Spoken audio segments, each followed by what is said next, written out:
I think it's a great summary of what you've been getting at, and this idea of community as a stabilizing force against textual alteration and for the preservation of the text after a text has been out into the wild. You say other examples of documented textual change can be cited as well. For instance, Irenaeus of Lugdunum appealed to the oldest and best manuscripts as well as the wider community of those who knew John, the one believed to be the author of Revelation, in order to support the reading 666 in Revelation 13:18.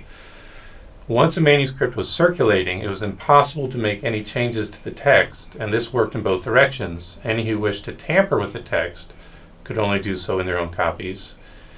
Thus, there would be significant differences between these tampered copies and the copies already in circulation. Those who noticed these textual changes could only raise the alarm and had no way to enforce quality controls. Nevertheless, this inadvertently created an environment of transparency and textual stability.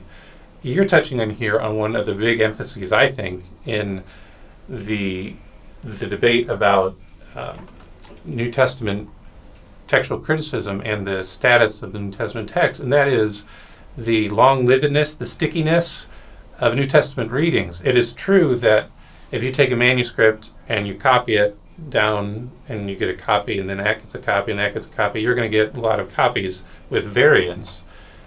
But the typical the phone game analogy that, for example, Bart Ehrman uses would be an appropriate analogy if you did the copy, then you destroyed the initial text, and then you did the copy and destroyed the initial text. And this is getting into the realm where your myths and mistakes chapter about how long the New Testament text lasts may be somewhat relevant, but I'm going to go on it right here. And if you're up for talking again, we might talk again in the future. But if you don't have the destruction of the initial manuscript, and then that stays around, and then your second generation manuscript stays around. Let's just say it's 30 years, not even 75, not even 100, not even 150, not centuries. And if it were centuries, it would make it even better. But let's just say 30 years, and you're delivering these things to Christian communities who have weekly gatherings in which New Testament texts are read, then that initial manuscript is not going to be only copied once.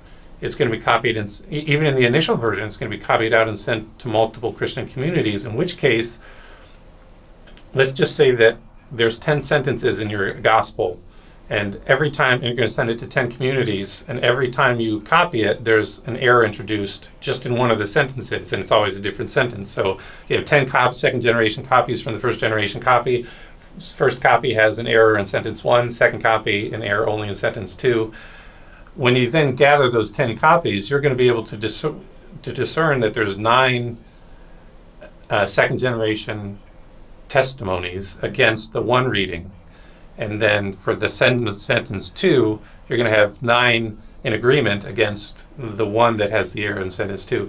As long as you have an initial manuscript getting copied more than once, multiple times, and then your second generation copy is getting copied multiple times, you are going to have a stickiness to the original wording.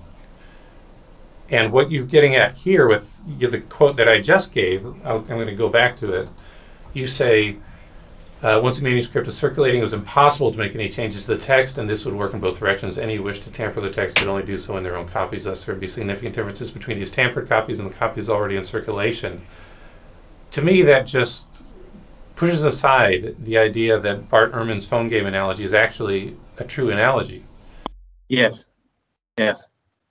Yeah, and then you also have, I mean, and in that quotation from my article, it touches on another aspect, which is, we're not dealing with just written text here. We're also dealing with people and oral teaching passed on.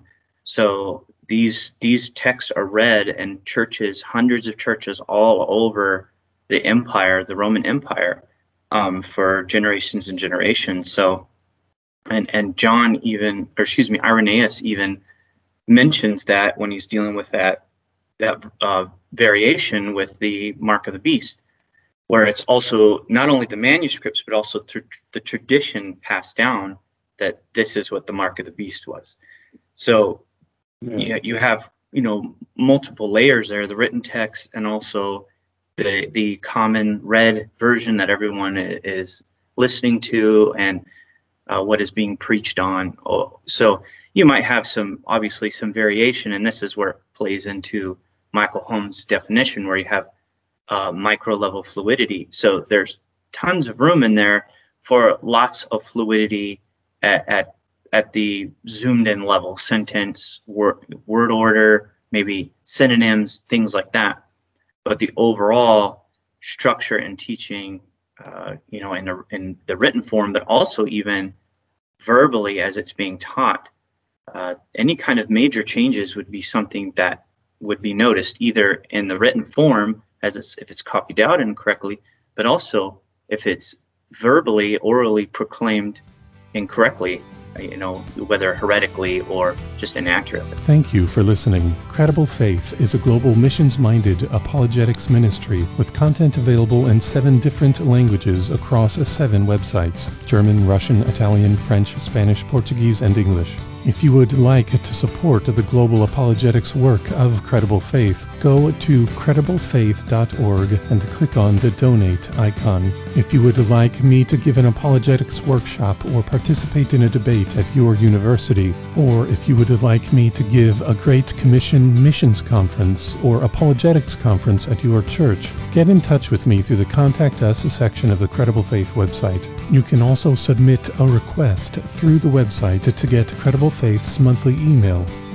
If you are a native speaker of Russian, German, Italian, French, Spanish, or Portuguese, and if you notice that an essay from the English website is not available on the Credible Faith website for your language, feel free to get in touch with me about translating the essay, and I would read through your translated material for quality control and the desire to see content from the essay made available in your language. Thank you for listening, and have a great night.